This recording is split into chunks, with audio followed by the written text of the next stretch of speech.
Jésus se promène autour du temple avec ses apôtres. Ils sont là en admiration, fascinés par cette construction qui est une des pures merveilles de l'époque. Un temple,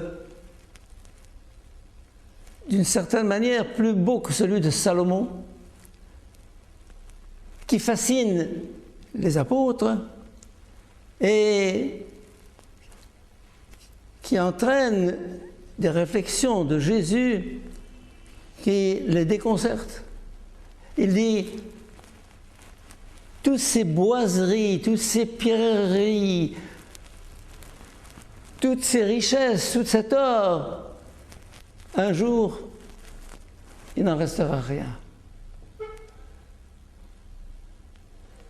Ceci me fait penser à toutes ces civilisations disparues. Rome, l'Empire romain, Milan, une puissance, une richesse. Et tout ça s'est effondré. La Perse, Byzance, tout ça s'est effondré.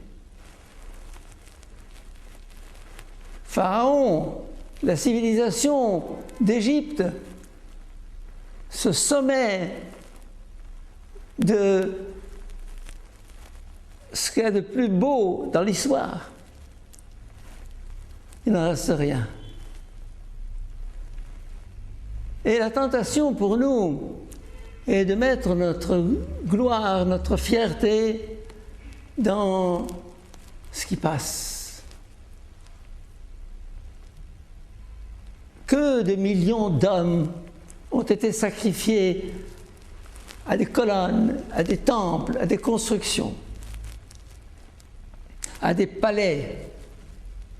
Il n'en reste rien, sinon des musées. Et nous continuons à céder à cette fascination de civilisations qui vont un jour s'écrouler, disparaître, retomber dans l'oubli. Qu'est-ce qui demeure au-delà de tout ça? Qu'est-ce qui est important? Eh bien, Jésus nous le dit aujourd'hui dans l'Évangile. Ce qui est important, ce n'est pas les pierres, ce n'est pas les boiseries, ce n'est pas les constructions, ce n'est pas l'extérieur. C'est l'homme, l'être humain.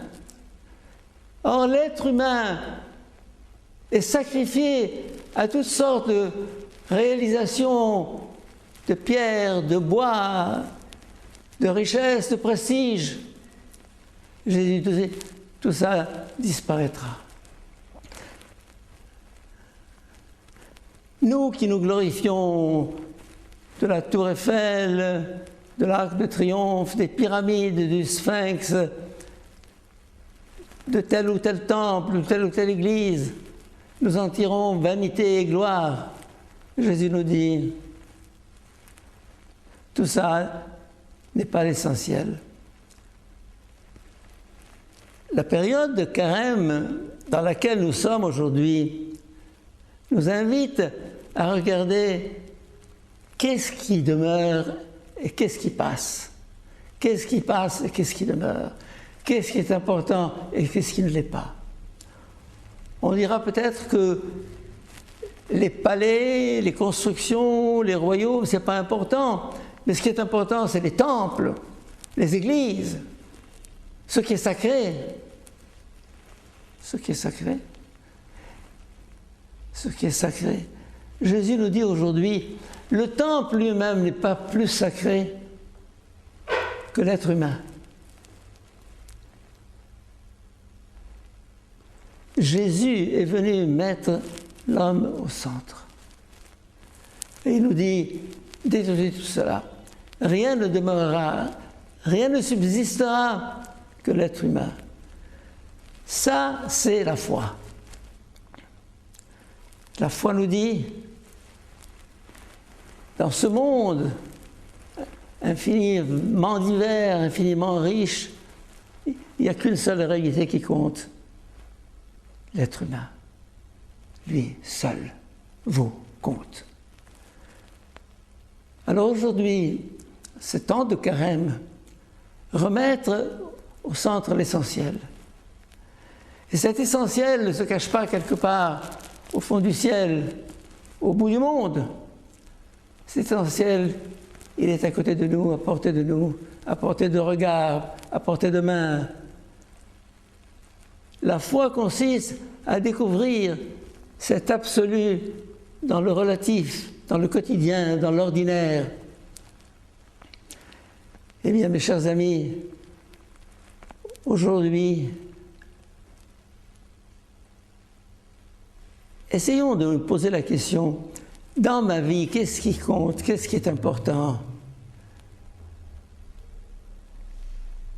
Dans ma vie, à quoi est-ce que j'attache de l'importance? Se désirer les yeux. Ouvrir le regard à ce qui compte, à ce qui demeure.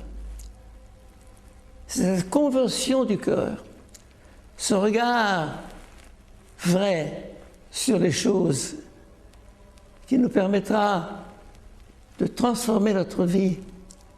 Et dans la mesure où nous transformerons notre vie, nous transformerons le monde. Ce monde est en train de courir derrière des mirages, des illusions, une gloire toute factice, des réalités qui ne vont pas durer. Il n'en restera pas pierre sur pierre. Pensons à ces civilisations disparues. Pensons à ces millions de vies sacrifiées. Et disons-nous, pourquoi? Mais revenons à la raison. Mais comprenons donc que le monde va mal, le monde va de travers. Opérer une conversion du regard qui nous permettra d'opérer une conversion du cœur, qui nous permettra d'opérer une transformation du monde. Ce monde de demain se joue aujourd'hui dans le choix que nous ferons au fond de nous-mêmes pour un monde construit sur de l'absolu ou sur du vent et du mirage. Amen.